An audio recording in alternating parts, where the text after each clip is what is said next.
नमस्कार मित्रांनो, माझे नाव अंजली आहे. मी माझ्या परिवारासोबत नाशिकमध्ये राहते.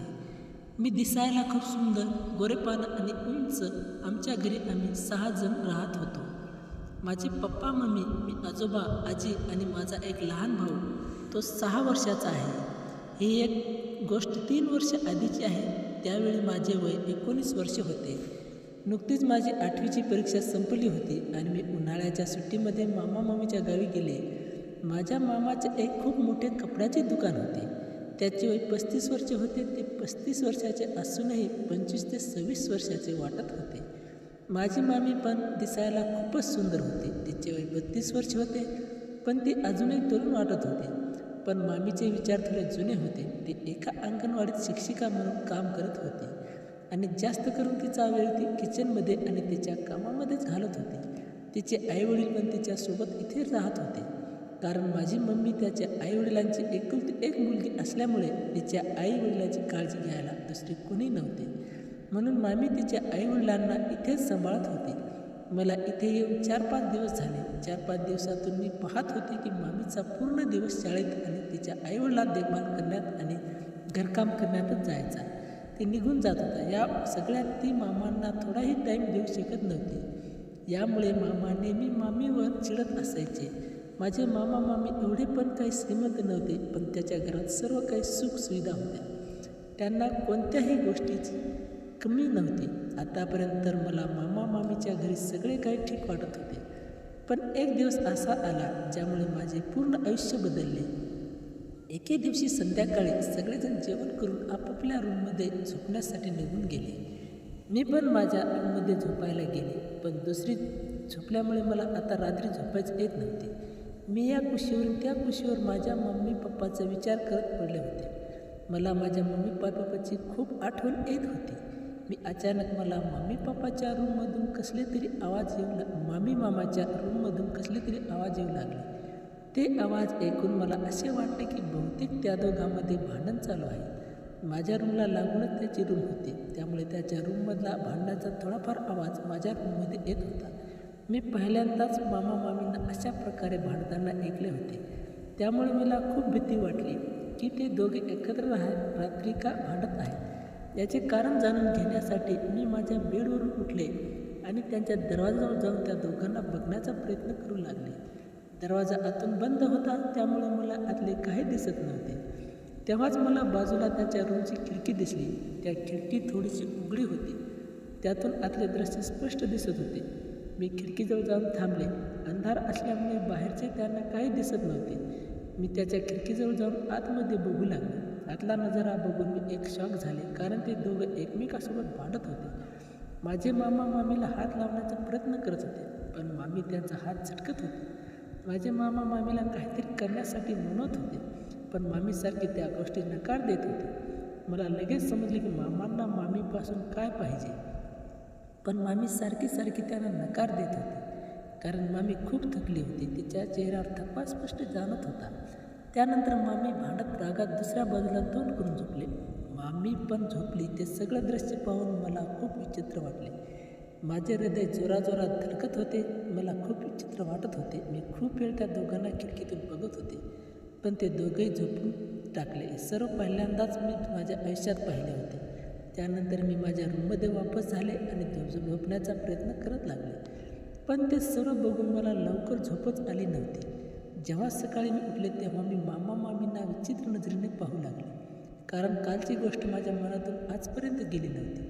जेव्हा मला मामीने असे शांत आणि टेन्शनमध्ये पाहिले, तेव्हा ते मला विचारलं, काय झालं अंजली, कसलं टेन्शन आहे का? मी म्हणाले, काही नाही मामी, आज माझी तब्येत थोडीशी ठीक वाटत नाही. तेव्हाच मामी म्हणाली, काही हरकत नाही, तू नाश्ता करून तुझ्या रूममध्ये जाऊन आराम कर. हे ऐकून मी मामीला म्हणाले, ठीक आहे. मामी त्यानंतर मामाने मला नाश्ता केला आणि त्याचं टिफिन घेऊन ते तुझ्या दुकानात निघून गेले. मामीने त्याच्या आईवडिलांसाठी आणि माझ्यासाठी जेवण बनवून ठेवले आणि ती अंगणवाडीत निघून गेली.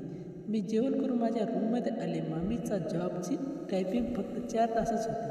ती 10ला जाऊन दुपारी 2 वाजता घरी येत होती. त्यानंतर घरातल्या सगळ्या कामात ती तिच्या आईवडिलांची देखभाल करण्यात तिचा टाईम निघून जात होता. पण त्या दिवशी घरात काही पाहुणे आले, त्यामुळे मामीचा तो दिवस त्याचे जेवण बनवण्यात आणि घरातली साफसफाई करण्यात निघून गेला. संध्याकाळ झाली. मामा आणि मामीने आम्हाला सगळ्यांना जेवण वाढले. जेवण झाल्यावर थोड्या वेळाने पाहुणे निघून गेले. त्यानंतर मामा हॉलमध्ये बसून TV बघत होते आणि मामी किचनमधलं काम आवरत होते. माझ्या डोक्यातून कालची ती गोष्ट अजून गेली नव्हती. मला काहीच समजत नव्हते. सारखं माझ्या डोक्यात तोच विचार येत होता. भलेही नवरा बायकोमध्ये ती गोष्ट नॉर्मल असो, पण माझ्यासाठी सर्व नवीन होते. म्हणून माझ्या मनामध्ये पुन्हा ती गोष्ट जाणून घेण्याची उत्सुकता लागली होती. मी ते दोघे रूममध्ये झोपायला जाण्याची वाट पाहू लागले. बहुतेक मला ते सगळं बघायची इच्छा होत होती. थोड्या वेळानं मामा आणि मामी दोघे रूममध्ये झोपायला निघून गेले. जाण्याआधी मामाने मला विचारलं, अंजली तुझी तब्येत आता ठीक आहे ना? मी मामाला म्हणाले, हो मामा, माझी तब्येत आता ठीक आहे. तेव्हाच माझ्या तोंडातून चुकून कालच्या रात्रीबद्दल बोलणं निघालं. मामा, रात्री तुम्ही आणि मामी एवढ्या जोरात का भांडत होता? तेव्हा मामा नवल होऊन मामीकडे पाहू लागले. तेव्हा दोघे आश्चर्य होते की ही गोष्ट मला कशी काय माहीत झाली. मी खूप घाबरले. अचानक माझ्या तोंडाने काय निघालं तेव्हाच मी लगेच स्वतःला सावरले. म्हणाले, काल रात्री माझ्या रूममध्ये तुमचा दोघांचा आवाज येत होता. असं वाटत होते की तुम्ही दोघे भांडत आहात. तेव्हाच मामा म्हणाले, नाही असं काही नाही. मी म्हणालो, ठीक आहे मामा, माझ्याच काहीतरी गैरसमज झाला असेल. त्यानंतर मी माझ्या रूममध्ये झोपायला निघून आले. तेव्हाच मी ऐकले मामा मम्मीला म्हणत होते, यासाठी मी तुला म्हणालो की जरा हळू बोल, पण तू माझ्या काहीच ऐकत नाहीस. घरात आपल्या दोघांशिवाय दुसरं माणूस आहे याचा तुला फाड राहते. तेव्हा मामा म्हणाले, हो तू ठीक बोलत आहात. त्यानंतर ते दोघे त्यांच्या रूममध्ये झोपायला निघून गेले. थोडा वेळ निघून गेला तेव्हा पुन्हा त्या दोघं कुचकुच मला ऐकू लागली.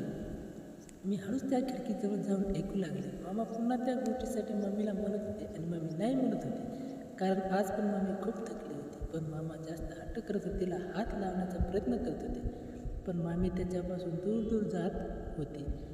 खूप रागात वाटत होते आणि त्या रागात दुसऱ्या बाजूला तोंड करून झोपी गेले. दुसऱ्या दिवशी मामींनी मला बाजारातून एक सामान घेऊन येण्यास सांगितले. मामाला सुट्टी होती, मग मामा मला म्हणाले, अंजली चल, आपण दोघे बाजारात जाऊन सामान घेऊन येऊ. लगेच तुला एखादा ड्रेस घेऊया. ठीक आहे असं म्हणून मामासोबत बाजारात जाऊन लागले. वाटत मला विचित्र नजरे पाहत होते. मला समजत नव्हते की ते माझ्याकडे असे का पाहत आहे. शेवटी मी मामाला विचारलं, काय झालं मामा, तुम्हाला काही बोलायचं आहे का? तेव्हा मामा म्हणाले, नाही असं काही नाही, फक्त थोडं टेन्शनमध्ये आहे. मी विचारलं, काय झालं मामा? तर मामा म्हणाला, पहिला मी तुम्हाला शॉपिंग करून देतो, आपण बाजार करू, मग नंतर येताना बोलू. मार्केटमध्ये पोहोचल्याला मी दोघे शॉपिंग करू लागलो.